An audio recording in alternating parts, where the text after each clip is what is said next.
Buenas tardes tengan todos. Qué placer poder ser parte de este encuentro. He visto y he escuchado atentamente la presentación, he visto las presentaciones de Gianni Fresu, de todo lo que han estado haciendo ustedes. Es impresionante el material, es sorprendente, la verdad. Em, a mí me ha dejado corto en realidad, porque si bien en el habla española se cuenta también con un ingente material, que veo que en muchos casos no encuentran traducción todavía al portugués. Por ejemplo, yo siento la ausencia de los libros de Benedetto Croce y de Antonio Labriola, digamos, para iniciar, bueno, para hacer un debate. Sin embargo, el avance que puedo ver así, que es algo inaudito en mi modo de ver, es la capacidad organizativa que tienen ustedes en Brasil de hacer, digamos, estos asuntos no tanto intelectuales, sino colectivos, digamos, sociales, de grupo. Y eso, a mi modo de ver, es una forma gramsciana de comportarse, digamos, en la vida real, ¿no? Más que intelectual. Y felicidades. Sim. Yo, la verdad, muy honrado. El grupo que tenemos aquí, llamado La Riel Editores, es un grupo cultural que ha estado trabajando intensamente sobre el pensamiento y la vida de Antonio Gramsci. Creemos un revolucionario muy moderno, muy actual, eh, y que, bueno, nos ha inducido primero a estudiar en general el marxismo y luego a estudiar la lingüística. Creo que ahí empieza el asunto, ¿no? Em, Gramsci tiene una relación muy estricta en cuanto a los asuntos lingüísticos, y él mismo dice que las personas que quieran o intentan vivir un mundo desprovincializado, o sea, dejar de ser un provinciano. Aquí en Bolivia se dice diremos, un poblerino, un provinciano. Quien quiere dejar de ser un provinciano tiene que conocer otro idioma, dice Gramsci. Y bueno, y si no es posible conocer otro idioma, por lo menos el suyo propio, desarrollarlo en todas sus dimensiones. Algo así plantea Gramsci. Y a nuestro grupo ese planteamiento le ha resultado como un programa político, como un programa organizativo. O sea, el tema lingüístico, y ya lo veremos en el capítulo sobre la filosofía de la praxis. El tema lingüístico es, como diríamos, el uppercut de, del quehacer gramsciano, en todo sentido, en su vida práctica, en su vida sentimental, en su vida intelectual, en su vida como universitario, en su vida como periodista y finalmente como un detenido, como un encarcelado. La lingüística, no por si acaso, no es una casualidad que el último cuaderno que él trazó en la cárcel estrictamente se llaman Notas para la Lingüística, ¿no? Para el desarrollo de la lingüística.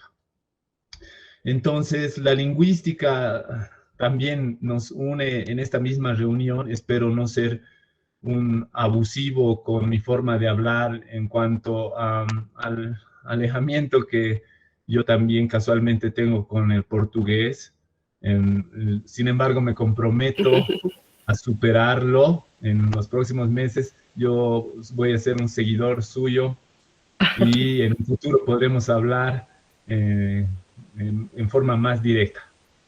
Maurício, só por uma questão de organização aqui depois, né? Eu não te apresentei, eu queria aproveitar antes de você começar para lhe apresentar efetivamente, né? Fazer as boas-vindas como se deve fazer, né? Então, o Maurício, né, foi um presente, né? Que de repente apareceu aqui na nossa trajetória, quando de repente ele compartilhou voluntariamente um trabalho que eu acho que vocês viram aí, né, um grupo de organização política e também de difusão comprometido também com a difusão da filosofia da praxis. Ele compartilhou o catálogo, né, de tradução dos cadernos, de organização dos cadernos, que está lá, inclusive, no material. E imediatamente, quando eu vi isso e achei fantástico o trabalho, né, entrei em contato para tentar contar com a contribuição valiosa dele aqui, né? Então, o Maurício, ele é realmente, né, alguém que a gente quer contar não só agora, né, nesse primeiro momento, mas quem sabe aí a gente se articular numa trajetória, né, de trabalho recíproco, né? Ele é membro do Sindicato dos Trabalhadores da Comuna de La Paz, né, na Bolívia. Possui formação em História, Economia, Sociologia, Literatura e Linguística, né? E daí o interesse que ele já apresenta aqui para a gente. E é fundador desse grupo, né, de La Riera Editora, né, pelo qual ele realiza esse trabalho de tradução e publicação sobre o pensamento de Antônio Gramsci, né, do italiano para o espanhol, o que já facilita bastante a vida da gente aqui também, né, para o português, e quem sabe depois a gente se articula também para contribuir também nesse processo de tradução para o português, né, então se afina bastante, então eu fico muito feliz também de contar com o Maurício, né, então seja realmente muito bem-vindo, Maurício, eu acho que a gente tem muito a aprender aqui com você, né, então fica à vontade. Principalmente debemos empezar señalando que Gramsci nació en Cerdeña, que es una isla del sur de Italia. Es importante mencionar esto, puesto que Italia, desde su fundación como Estado unitario en 1862, tuvo una división muy semejante a la división que vive Latinoamérica y los pueblos llamados los países dependientes en relación al norte italiano. Todos sabemos que Italia tendrá fuertes contradicciones entre dos realidades. Una al norte, con un país industrializado, cuyo estado ha favorecido siempre en menoscabo del sur, del Mezzogiorno. Es justamente el sur, Sicilia, estamos hablando de Nápoles, estamos hablando de Cerdeña, que viven un subdesarrollo, ¿no? Es ahí donde nace Antonio Gramsci. En un pueblo de no más de 1,000 personas, de 1,000 habitantes. Justo en la primera parte se plantea: no quiero ser compadecido. Fui un combatiente que no tuvo fortuna en la lucha inmediata. Y los combatientes no pueden y no deben ser compadecidos cuando ellos lucharon, no obligados, sino porque así lo quisieron conscientemente. Es una carta que Nino Gramsci, así lo llamaban, Antonio Gramsci, envía a su madre para contarle cuando él ya sabía su sentencia. Entonces se puede ver que el mismo Gramsci se plantea como su vida de adolescente, como un continuo intento de superar un modo de vivir y pensar atrasado, como el que era propio de un sardo de principios del siglo, por apropiarse de un modo de vivir y pensar ya no regional, sino nacional, en cuanto trataba de insertarse en modos de vivir y pensar europeos. Aproximadamente a sus 4 años, él tiene dos eventos que marcaron su vida. En primer lugar, el desarrollo de una enfermedad que todos atribuían a una caída de los brazos de una cuidadora. Y en segundo lugar, el encarcelamiento de su padre.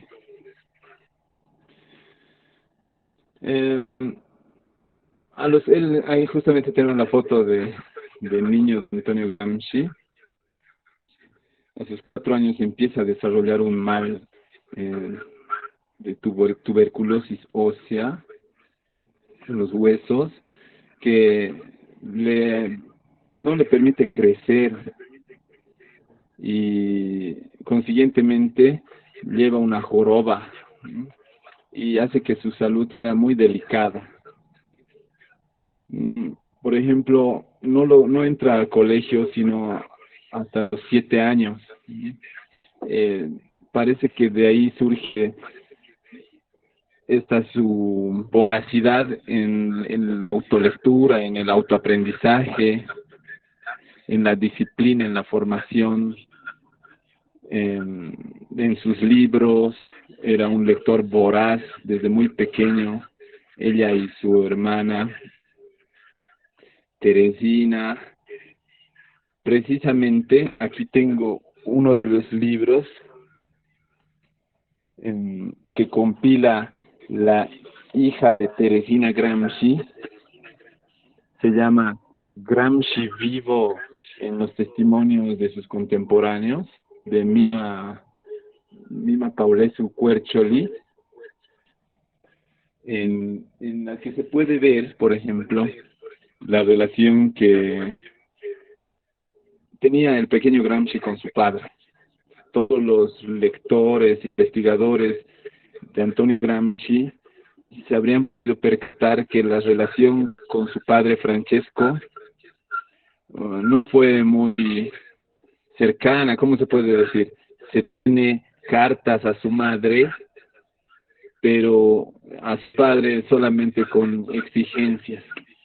Sin embargo, en este libro de testimonios de sus contemporáneos, editado por la sobrina de la hermana menor de Gramsci, se puede ver cómo Antonio Gramsci era un niño vivaz,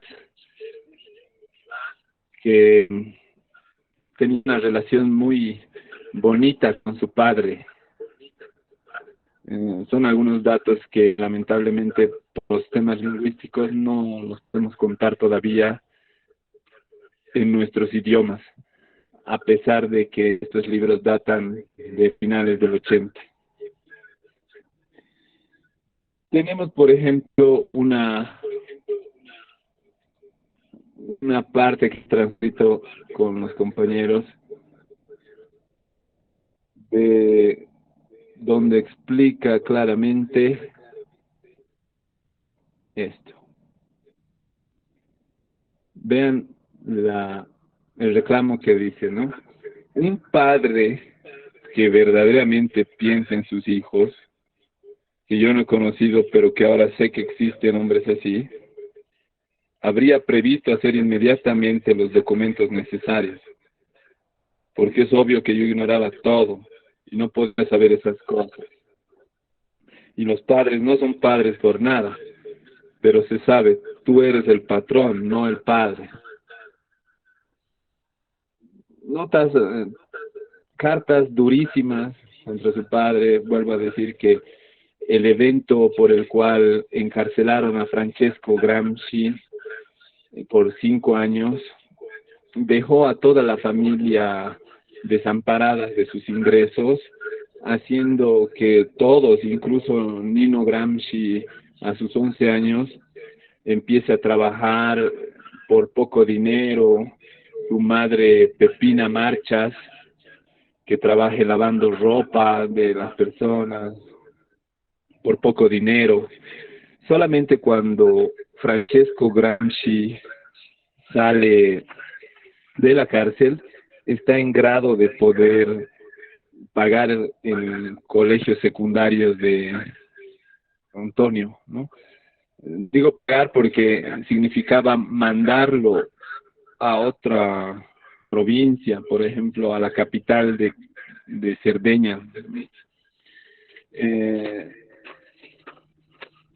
Una de las dificultades que Antonio Pequeño encontró delante del mundo fue justamente el dialecto. En Cerdeña el dialecto es el sardo y era una forma generalizada de hablar de la población. Todos los niños, todos los estudiantes quisiesen optar por formarse en colegios o en las universidades, necesitaban aprender el italiano. Esto es interesante porque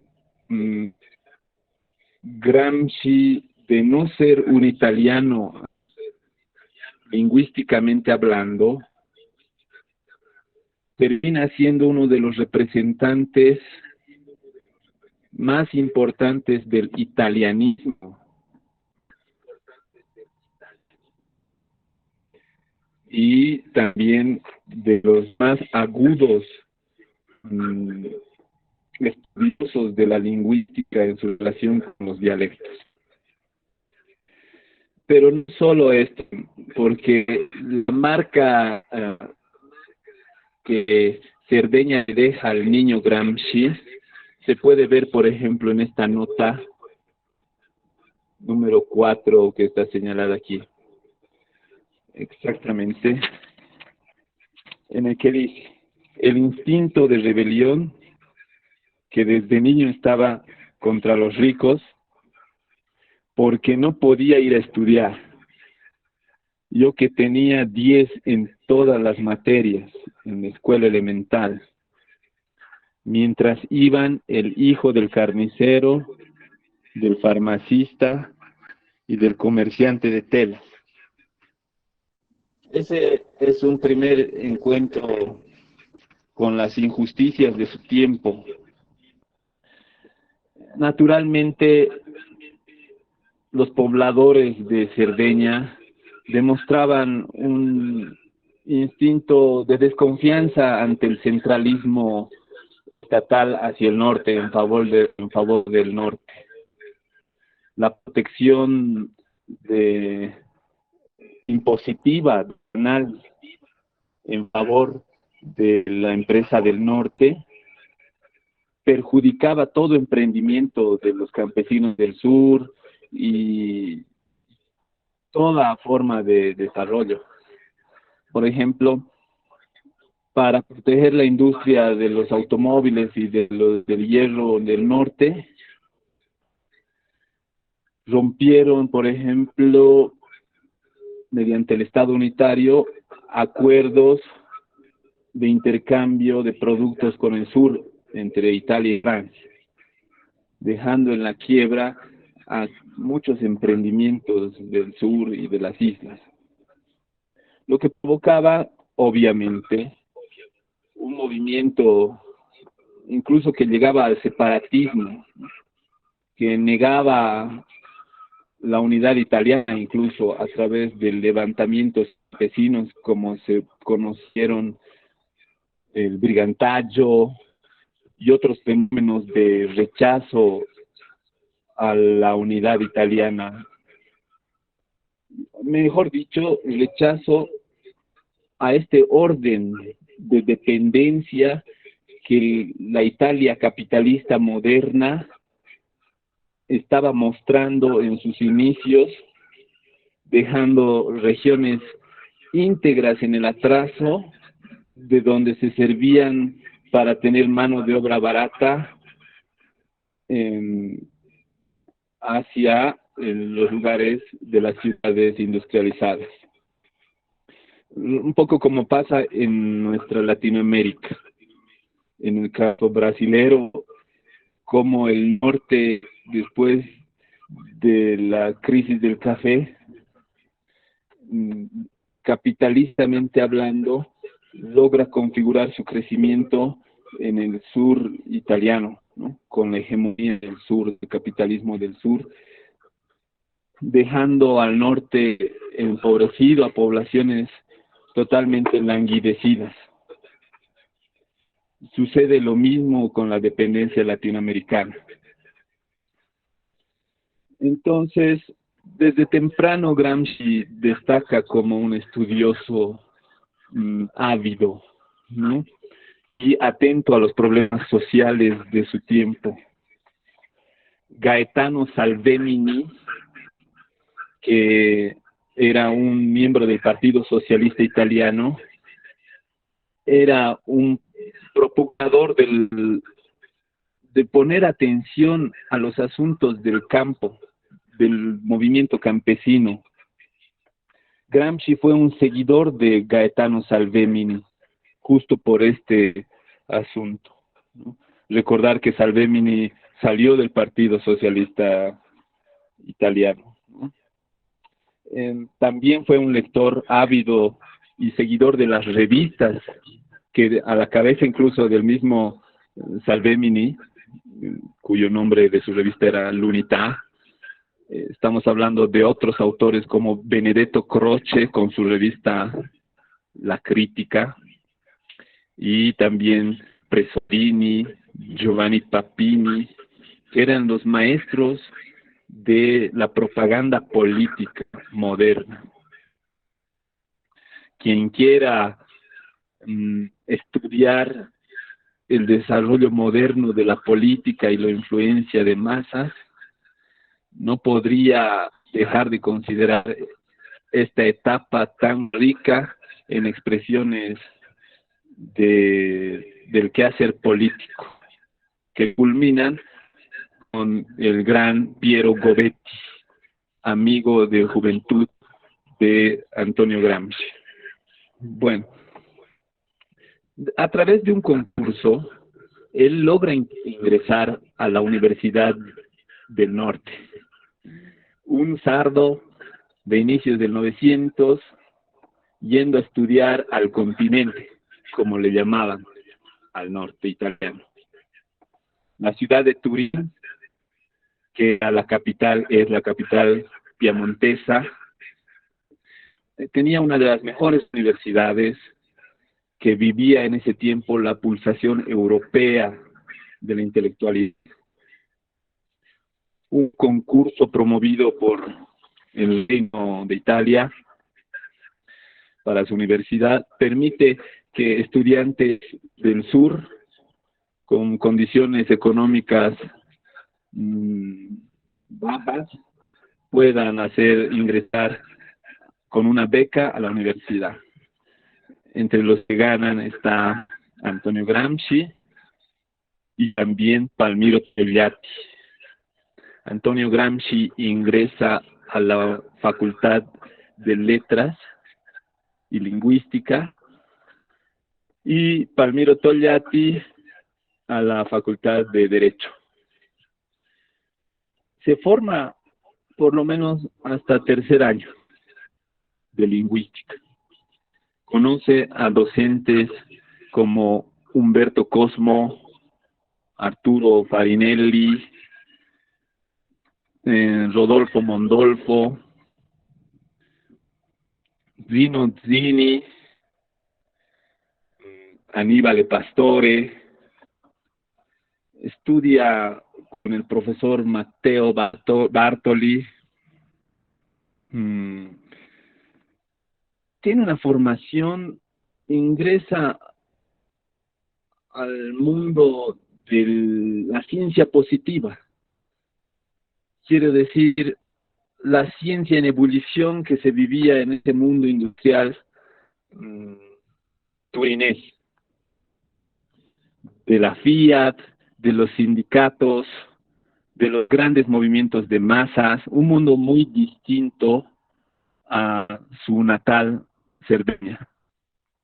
Encontrará a docentes muy influyentes como el senador Luigi Einaudi, el político, el estudioso de la ciencia política Robert Michels, Gaetano Mosca, el jurista Francesco Ruffini, las teorías antropológicas de Lombroso, Ferri, la criminología, los debates de la economía, la filosofía moderna del idealismo con Giovanni Gentile, los peores ejemplos de falta de honestidad intelectual, por ejemplo, en algunos docentes como Achille Loria, del cual se forma un epónimo posteriormente llamado el lorianismo. Vamos a compartir aquí, por ejemplo, cómo él define el lorianismo. En el número 6, sobre algunos aspectos inferiores y curiosos de la mentalidad de un grupo de intelectuales italianos y luego de la cultura nacional: inorganicidad, ausencia de espíritu crítico sistemático, negligencia en el desarrollo de la actividad científica, ausencia de centralización cultural, pereza e indulgencia ética en el campo de la actividad científico-cultural. Eso es el concepto de Gramsci sobre este autor, Loria, que él ve como un defecto del intelectualismo itálico, por cuanto muchos de los defectos posteriores que va analizando en la intelectualidad de ese entonces, en polémicas, no estamos hablando todavía de la cárcel, en polémicas de periodista, va acusando a algunos del lorianismo, por ejemplo. Tenemos un análisis aquí de Luigi Einaudi, por ejemplo. Voy a leer textualmente. Bueno, ustedes tienen la posibilidad de revisar allí.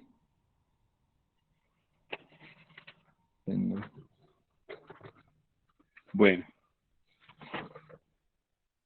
Einaudi quedará en la historia económica como uno de los escritores que más ha trabajado para edificar sobre la arena.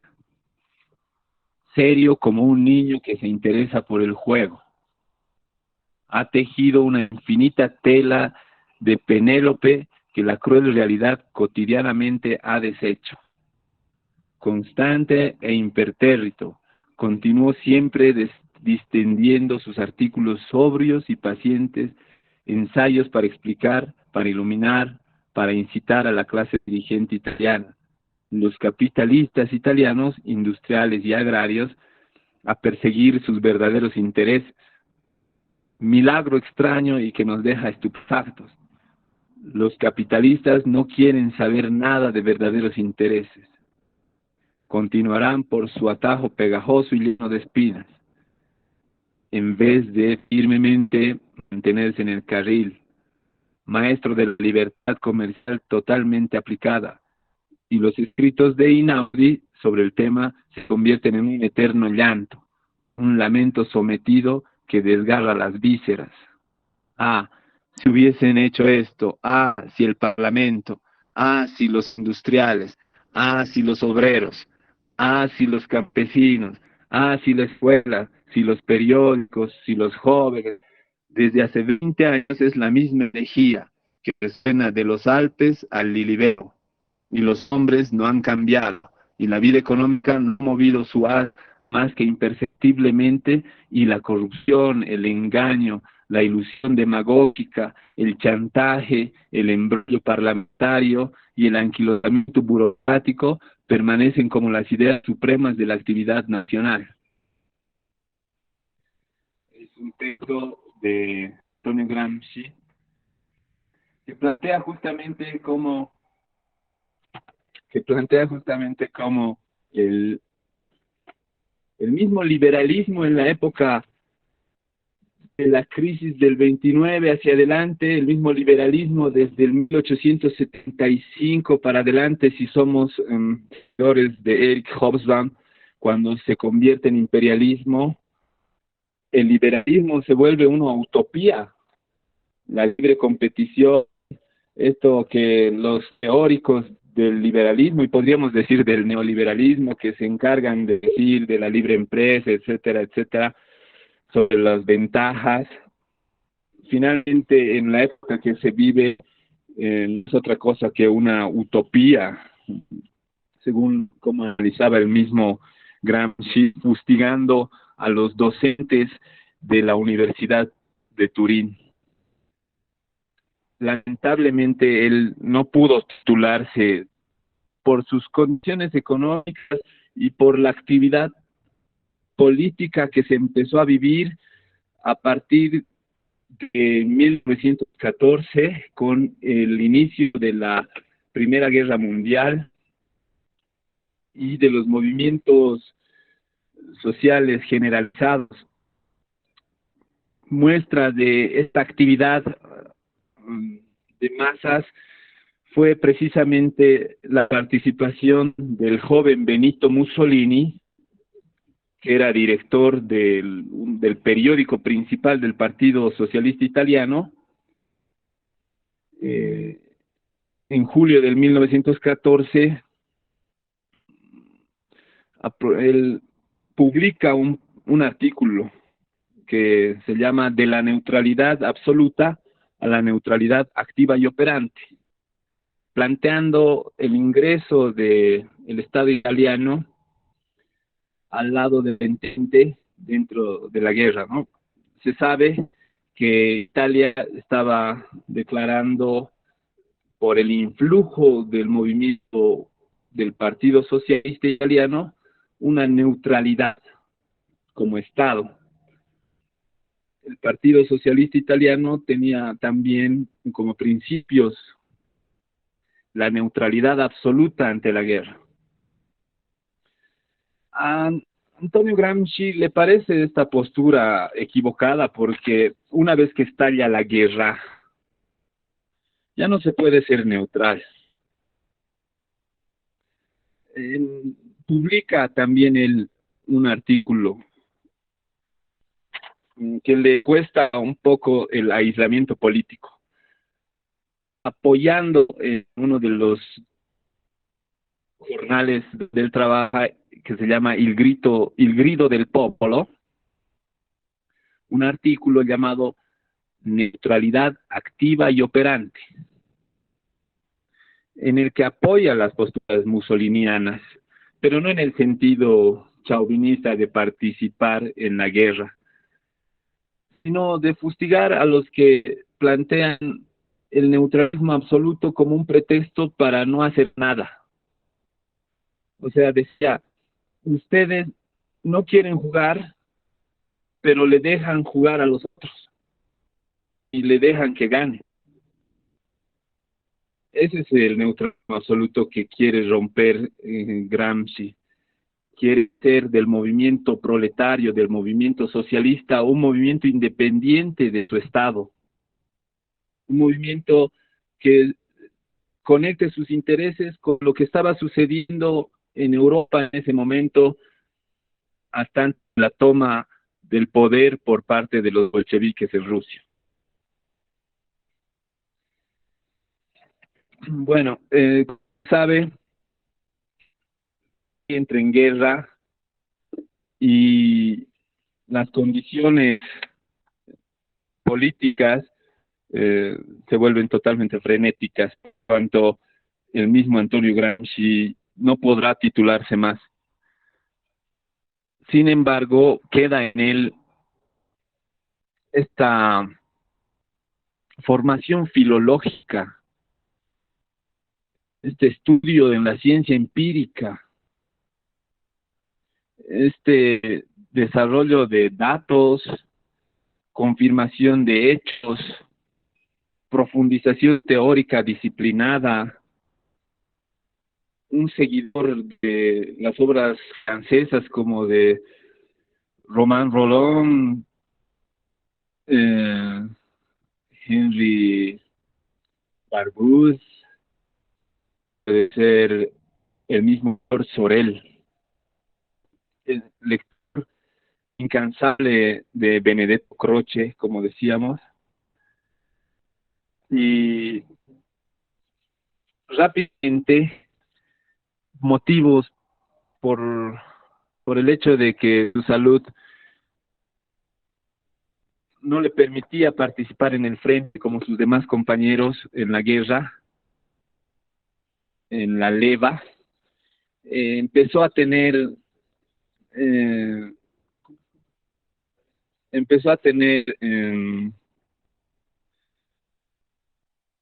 algunos lugares directivos del partido y dentro de periódicos.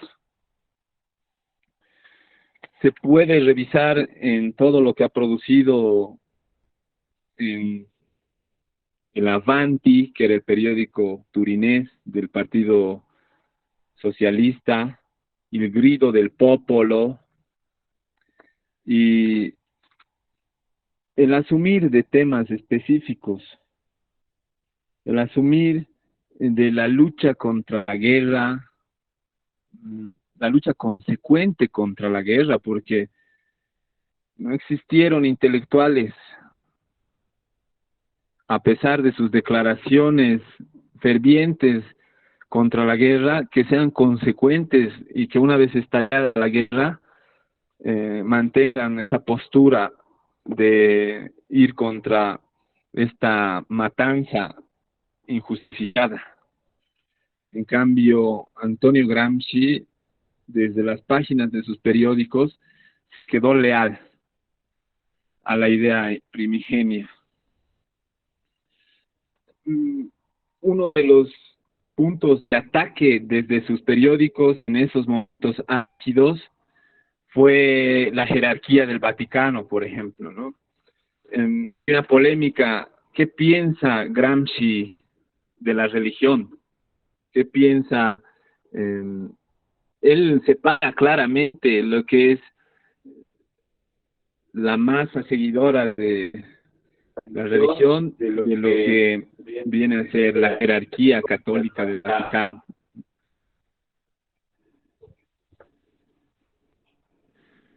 Por ejemplo, en el número 8, ustedes pueden ver el ruego y la blasfemia, las dos caras de una misma realidad. La incomprensión de lo inconocible. Reza porque hay el hábito de creer. Se blasfema porque hay el hábito de no creer.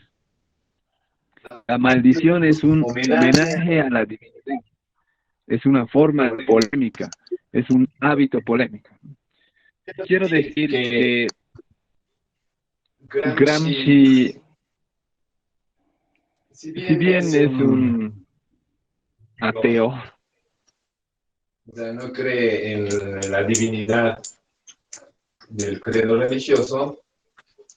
Si bien Antonio Gramsci no es un creyente religioso,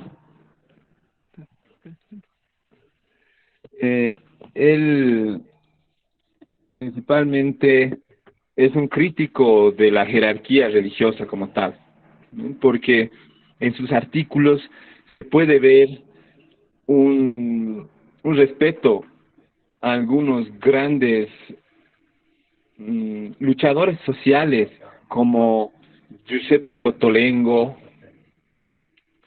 Giovanni Bosco, que los separaba de los masones y los jesuitas. Bueno,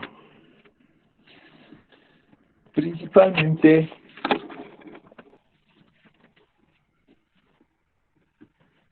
él ataca todos estos defectos itálicos, como se había podido ver en nuestra presentación en el número 20. Bueno, yo puedo definir el esfuerzo de Antonio Gramsci como periodista. Fueron 10 años de actividad de periodista, no es poco. El mismo Antonio Gramsci dijo alguna vez que si se recolectase en volúmenes para publicar sus artículos, se tendrían que hacer unos 4 o 5 volúmenes, decía él, porque 10 años de actividad frenética, investigativa, divulgativa, de defensa de las clases alternas, de actividad revolucionaria y pedagógica. Ustedes pueden ver, por ejemplo, en este número 20, como en una carta a su esposa, en una carta a su cuñada, él le reclama un poco, o sea, por qué se le había escondido a su hijo Delio, al hijo menor de Antonio Gramsci, que él se encontraba en la cárcel. Y vean ustedes que aquí está la confesión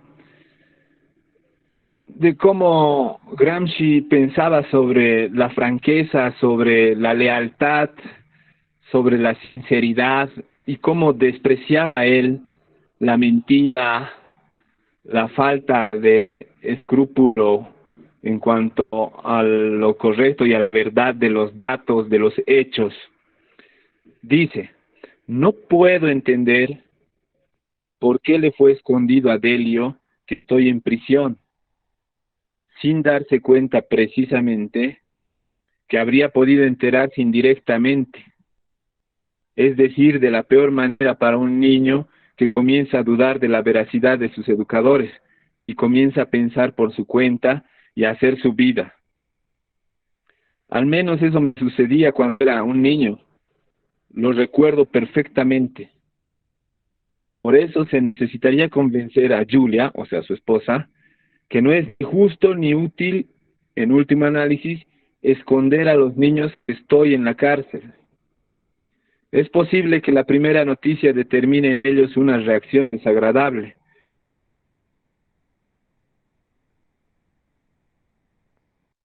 Sin embargo, el modo de informarles debe ser elegido con criterio. Yo pienso que hay que tratar a los niños como seres razonables, con los que se habla seriamente incluso de las cosas más serias.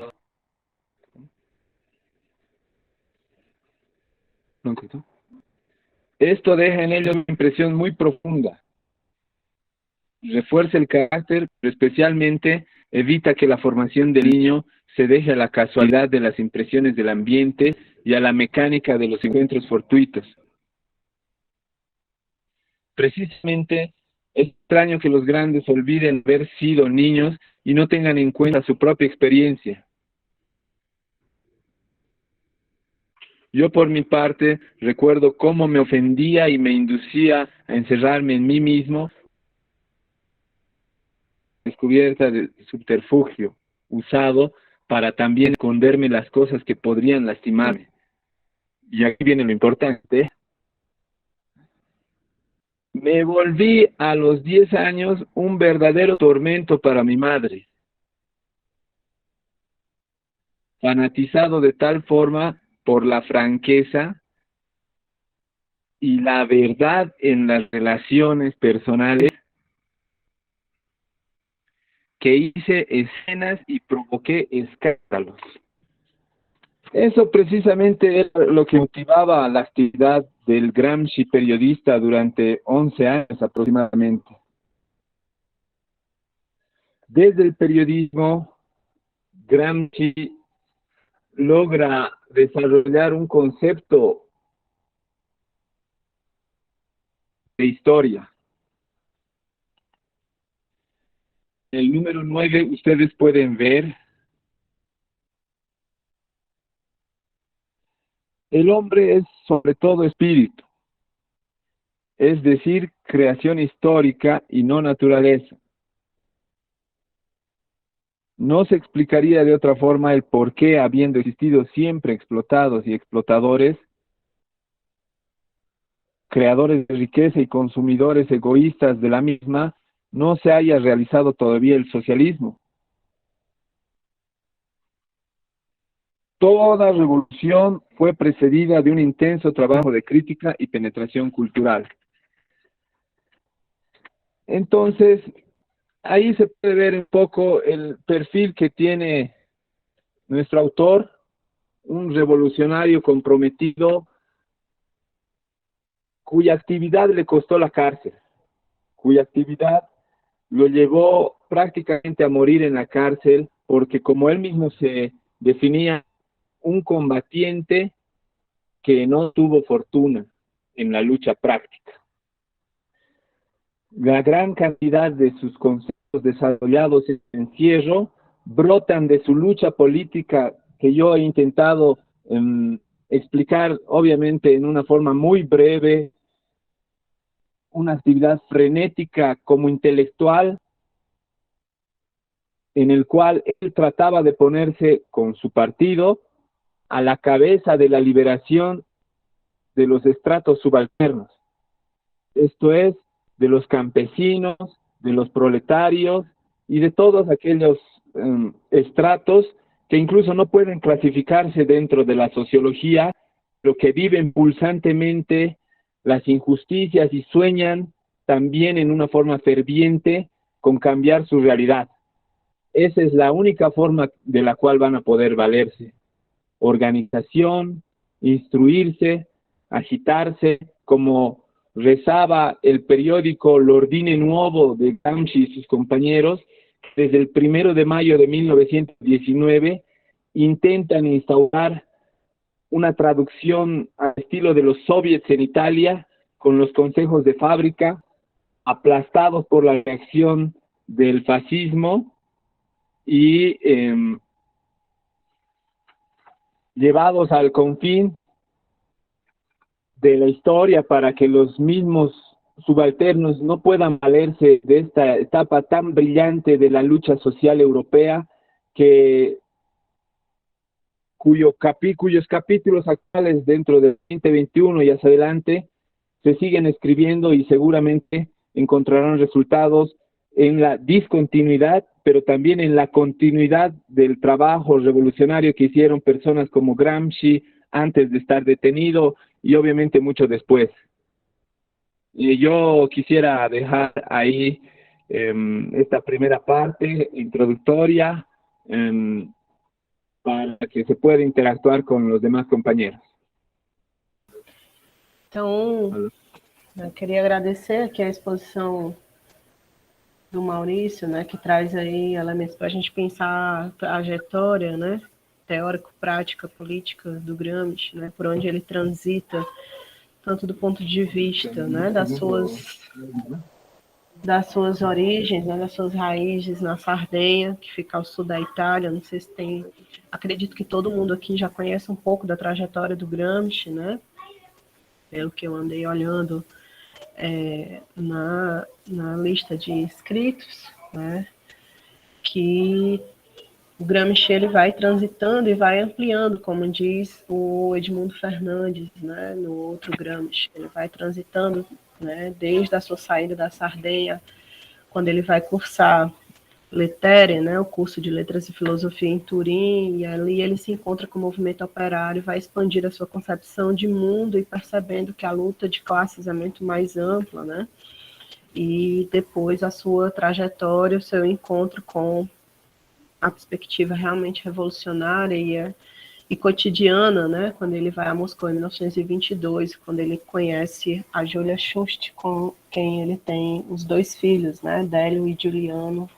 o último, né, o mais caçula, que ele nunca chegou a ver, né, e a partir daí que a gente vai ter todos esses escritos, né, pelo qual o Maurício transitou, tanto as cartas do cárcere, né, quanto os cadernos sobre os quais aqui nós pretendemos nos debruçar para entender melhor as categorias, né. Tatiana levantou a mão, né, deu ali um sinal, e com a exposição do Maurício, nós já abrimos aqui para perguntas, questões. Quem tiver alguma questão, pode colocar no chat, a gente vai organizando aqui, quem tiver dúvidas, para a gente poder continuar aqui com a nossa conversa, né, sobre essa trajetória gramsciana.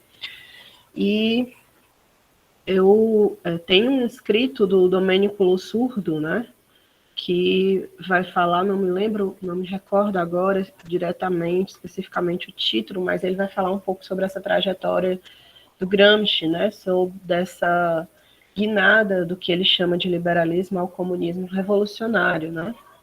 Eu acredito que o Maurício deva falar um pouco mais sobre isso no próximo encontro, né, essa trajetória política, né, filosófico-política do Gramsci, mas eu acho que já fica aí de dica para abrir aqui a nossa conversa com o Maurício, se ele puder explanar, utilizar esse tempo para falar um pouco mais sobre essa trajetória, né? Tatiana, se você foi por acaso ou você realmente quer fazer alguma questão? Ah, tudo bem. Certo? Tá chegando uma questão, tá? Um pouco mais, queria pedir aqui ao Maurício, né? Jadson está pedindo para falar um pouco mais sobre essa divisão da Itália em norte e sul, de onde surgiu essa divisão, a questão histórica, né? Falar um pouco sobre essa formação socio-histórica da Itália, né? As principais características de cada espaço e pode falar um pouco das realidades italianas. Então, aproveitando o gancho dessa pergunta, eu queria aqui pedir ao Maurício já para no gancho dessa, falando da trajetória gramsciana, que o Domênico Losurdo ele trabalha um pouco no texto, né, sobre essa guinada do liberalismo ao comunismo do Gramsci, também falar, situar um pouco essa questão da realidade italiana e pontuar aí os elementos da questão meridional, que tem a ver diretamente, inclusive, com o tema do nosso curso, né, Gramsci nas margens. Então, o Gramsci estava ali, que foi o seu último texto, né, pré-carcerário. Então, a gente tem aí 3 fases da escrita, né, o período pré-carcerário, então, os escritos políticos, a gente tem a edição brasileira, que publicou aí a tradução, em que o texto da questão meridional se insere. Tá? Então, Maurício, se você quiser começar a falar sobre essa questão, né, da trajetória do Gramsci do liberalismo ao comunismo, situar um pouco mais sobre a realidade italiana, a divisão e como Gramsci se posiciona, né, com o desenvolvimento da ideia, né, da categoria, que inclusive nos interessa muitíssimo, que é a questão meridional. Enquanto isso, se alguém tiver mais alguma questão, pode ir colocando no chat, tá bom? Por favor. Bien. Bien. Es importante referirnos a la historia de finales del 1600, inicios del 1700, podríamos incluso ir hasta Maquiavelo. El Estado italiano no fue una realidad sino hasta 1862. Antes vivían principados, reinados como el reino de Cerdeña, el reino de Sicilia, gobernados por los españoles. Así como los españoles invadieron Latinoamérica,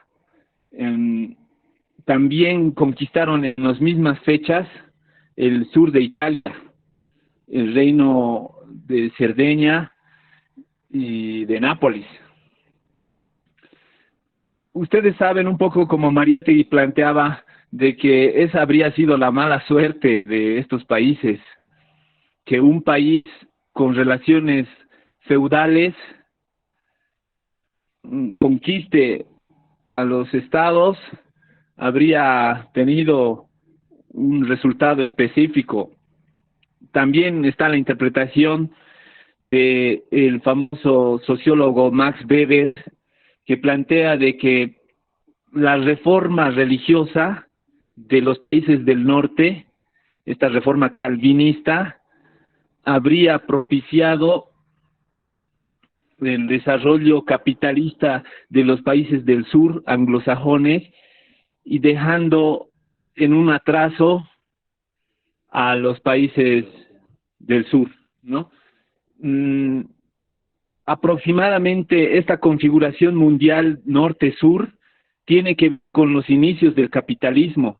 En los libros de Eric Hobsbawm se puede verificar claramente que a mediados, inicios del 1800, se logra consolidar ese fenómeno de dependencia de los países, diríamos, agrícolas en relación a los asuntos industriales de los países que se habían desarrollado capitalistamente o tecnológicamente en forma previa. Esta división que se inició en finales del 1700 en forma más pronunciada en toda Europa, se profundizó más con la unión que se realizaron de las provincias italianas en 1862 en sendas guerras de independencia piloteadas por Garibaldi, por Mazzini, Cavour, y lamentablemente la unidad representó todavía el profundizar más el abismo entre el sur dependiente y el norte capitalista. Hasta el día de hoy, esta situación no ha sido trastocada, más bien profundizada al máximo con muestras claras de separatismos y de ideologías anticampesinas o antiprogreso capitalista, por ejemplo. Es un asunto que todavía no encuentra solución. En la época de Gramsci y todos los jóvenes que habíamos mencionado, el marxismo había entrado en un proceso de debates amplios, en los cuales principalmente Antonio Labriola, que fue, como diríamos, profesor de los grandes intelectuales del siglo IX, o sea, Benedetto Croce, Giovanni Gentile y otros, por ejemplo, Antonio Gramsci, también ha sido influyente en León Trotsky, en Vladimir Lenin, en Karl Korsch. Antonio Labriola fue un marxista muy interesante e importante en la historiografía italiana, y producto de lo cual, de su crítica contra el economicismo, estamos hablando de Antonio Labriola, el autor Benedetto Croce les muestra un libro que sería justamente un libro paradigmático para toda esta generación. Se llama Materialismo Storico et Economía Marxística, donde Croce critica a los seguidores de Marx, critica diciendo de que estos se habían vuelto al determinismo materialista vulgar y que correspondería volver a Marx para rescatar esta forma de justamente la filosofía de la praxis que los positivistas al estilo de Kautsky e incluso Engels se habrían olvidado. Lamentablemente, bueno, entre los libros de Gramsci se encontraba el libro de Croce, entre los libros de Gramsci de joven, ¿no? Y cuando entra a la cárcel, aquí hay un segundo libro llamado Historia de Europa en el século XIX, Historia del siglo XIX de Europa, donde Croce lanza ya no una crítica a los seguidores de Marx, sino la mayor crítica que ha sufrido hasta ahora el marxismo. Es de ahí donde parte Gramsci. Gramsci se relaciona al marxismo justamente desde esta vertiente crítica que intenta rescatar la filosofía de la praxis que los seguidores más inmediatos de Marx habían abandonado, y que, bueno, Croce primero llama la atención, pero luego reniega del asunto, y a Gramsci le parece importante esta vertiente, puesto que en 1917, apenas cumplida la revolución de octubre de los bolcheviques, publica un artículo que se llama La Revolución contra el Capital, en el que dice que los bolcheviques no serían esos marxistas al estilo de Kautsky, que el capital habría servido solo para los burgueses y para los teóricos liberales en Rusia, y que los bolcheviques serían la expresión de la filosofía el espíritu de Marx. Se parece un poco a la crítica que Croce había estado desarrollando, pero en otro sentido, ¿no? En un sentido de vivificar el marxismo, en un sentido de valerse de todo el desarrollo que había logrado, principalmente la filosofía de la praxis. Él todavía no le llamó al marxismo filosofía de la praxis cuando está como periodista. Sin embargo, su actividad primero rechazando este neutralismo absoluto, rechazando el absorbimiento neoidealista que se estaba haciendo al marxismo, rechazando el positivismo que se estaba cumpliendo en la Unión Soviética. Sin embargo, y con esto podría terminar esta parte de esta pregunta, y me parece la más importante, en este aspecto. Él, como otros, se valían de las traducciones del alemán hacia el italiano. Una de las complicaciones que encontraba en ese aspecto fueron las traducciones de Giovanni Gentile, de las 11 tesis sobre Feuerbach de Marx, en el que Giovanni Gentile traducía infielmente, o sea, traducía equivocadamente y arbitrariamente para llegar a sus conclusiones actualistas y vitalistas.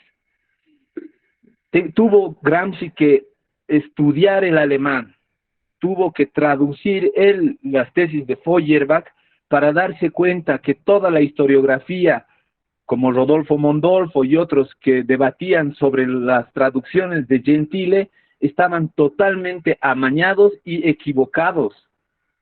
Entonces, el redescubrimiento de Marx en Gramsci está ligado al desarrollo de la filología y al estudio de la historiografía y de la lingüística para aplicarse a lo que a lo que Marx había desarrollado, pero que lamentablemente sus seguidores habían de alguna forma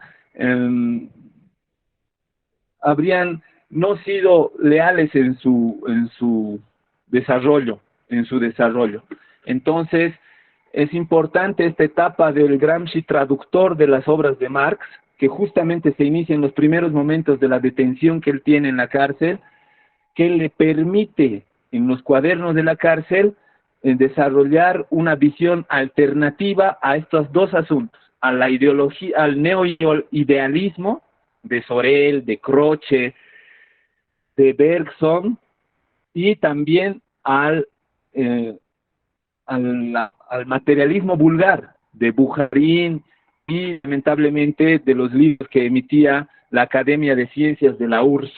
Hay un libro muy interesante, por ejemplo, de Alberto Burgio sobre Gramsci historiador, que también intenta insertarse en esos debates para verificar que Gramsci no era solamente un estudioso de las categorías del marxismo, sino que las intentaba vivificar siempre en sus análisis concretos de situaciones concretas. Para él, Marx era justamente ese espíritu de concreticidad y rechazó hasta el final que el marxismo pueda volverse una sociología, que el marxismo pueda ser una teoría de la historia o una teoría de la filosofía. Él escribe precisamente su última investigación sobre los asuntos de la cuestión meridional, justamente el Mezzogiorno, siguiendo el mandato, las ideas que ha producido Lenin en uno de los congresos, precisamente el cuarto congreso de la Tercera Internacional. Lenin decía: no hemos podido traducir a las lenguas europeas nuestra revolución. Él se estaba refiriendo a que ninguno de los otros países había iniciado, como en Rusia, un estudio sistemático de su realidad nacional en la cual incorporar los avances de la revolución socialista, más todos querían hacer calco y copia. Sin embargo, Gramsci, entendiendo el ruso, porque participó personalmente de esa reunión, inició inmediatamente después de esa reunión de la Tercera Internacional su estudio profundizado sobre la realidad del Mezzogiorno campesino, de la unidad campesino-proletaria en Italia y de sus perspectivas como política. Entonces, es la aplicación específica de las ideas de Lenin y del leninismo sobre los análisis concretos de situaciones concretas y no el análisis del marxismo como categorías de sociologia, se poderia dizer. Obrigada, Maurício. Tem mais alguma questão? Não tem mais, não colocaram mais aqui no chat, né? Eu acho que as questões são fundamentais aqui para a gente aprender um pouco mais, aproveitar essa oportunidade de estar aqui com o Maurício, né, trazendo aí as contribuições. Mas tem muita coisa também que vai ser abordada aí no próximo encontro, né, onde ele vai trazer aí os elementos da trajetória teórico-política do Gramsci, né? Tá? Então, nesses 2 primeiros encontros a gente tem como objetivo, né, passar pela vida e obra de Gramsci. O Maurício tentou trazer aí, tentando articular toda essa trajetória desde as suas raízes, né, e o processo de formação intelectual do Gramsci, né, os problemas de saúde que ele enfrentou, as questões familiares, aí a relação que ele tinha com a sua mãe, as privações que o próprio Gramsci passou na sua trajetória, né, quando o pai foi preso e a sua mãe teve, né, ele teve que ajudar a sua mãe com 10, 11 anos de idade trabalhando no cartório. Essa parte é muito delicada, né, da vida do Gramsci, e marcou profundamente a sua visão de mundo, né, quando ele teve que parar de ir para a escola e via o que ele falava, né, dos filhos da classe média indo para a escola e ele que era um estudioso nato, né, dedicado, tendo que abrir mão de toda essa trajetória para ter que se debruçar, ter que se dedicar ao trabalho e contribuir com o sustento da sua própria família, né. Giuseppe Fiori é considerado um dos biógrafos fundamentais, né, para a gente compreender melhor essa trajetória de Gramsci. Quase todas as outras biografias, ou praticamente todas as outras biografias, vêm dessa obra, né, A Vida de Antônio Gramsci. Vocês podem encontrar em português. Acredito que a gente até deva ter esse material também para disponibilizar, quem tiver interesse, né, que pode ajudar a compreender essa trajetória. E ele fez um trabalho de campo belíssimo, de reconstrução, né, dessa trajetória, e que reconstitui, né, todo o processo de formação e das marcas históricas, né, da própria trajetória de Gramsci, que levaram a desenvolver categorias fundamentais para a gente pensar hoje, né, e como o Gramsci mesmo diz na sua forma integrada, né, integral de compreensão de mundo, não é só a questão de compreender, né, mas também de sentir, né, não é só saber, mas sentir. E a trajetória de Gramsci, ela é atravessada, ela é basicamente formada por isso, né, o que ele aprendeu com os livros e com a vida, né.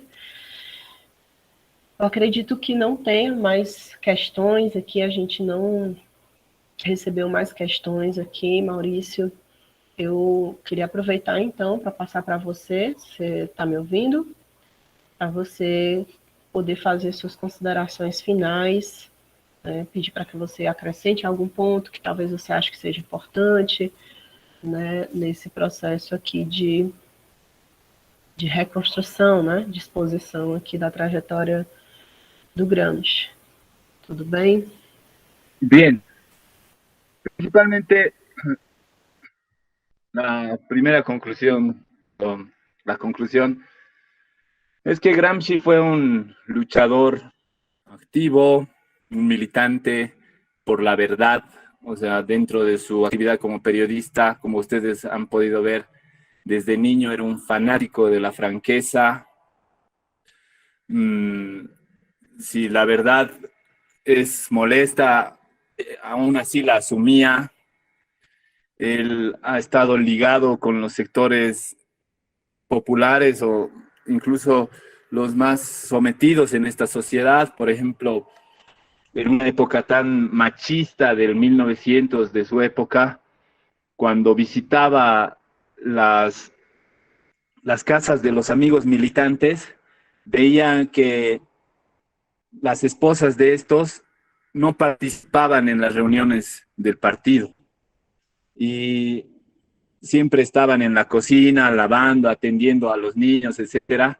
Antonio iba hasta la cocina y compartía con ellos la actividad política, incluso con estos sectores que los propios revolucionarios a veces invisibilizan.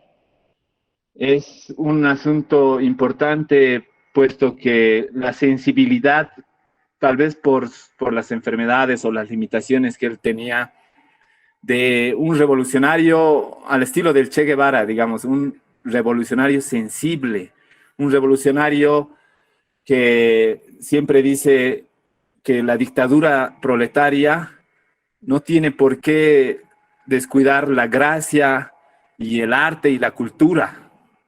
Por eso también el reclamo de volver otra vez a las posturas de Antonio Labriola, porque Labriola representaría justamente la cultura elevada, la alta cultura que se necesita para que el socialismo triunfe, para que la revolución triunfe. Tenemos aquí justamente un pequeño libro, pero muy importante, de Noemi Getty, que se llama Gramsci e le donne, que es Gramsci y las mujeres, donde se demuestra ese apego a las clases subalternas, no solo como programa político de un partido o de un dirigente, sino como humano, como alguien que de verdad quiere vivir el presente en unas relaciones que empiezan a cambiarse y que lo satisfacen a él. Las cartas que tiene las cartas de la cárcel justamente son estas, que tiene con su esposa, con sus familiares, etcétera.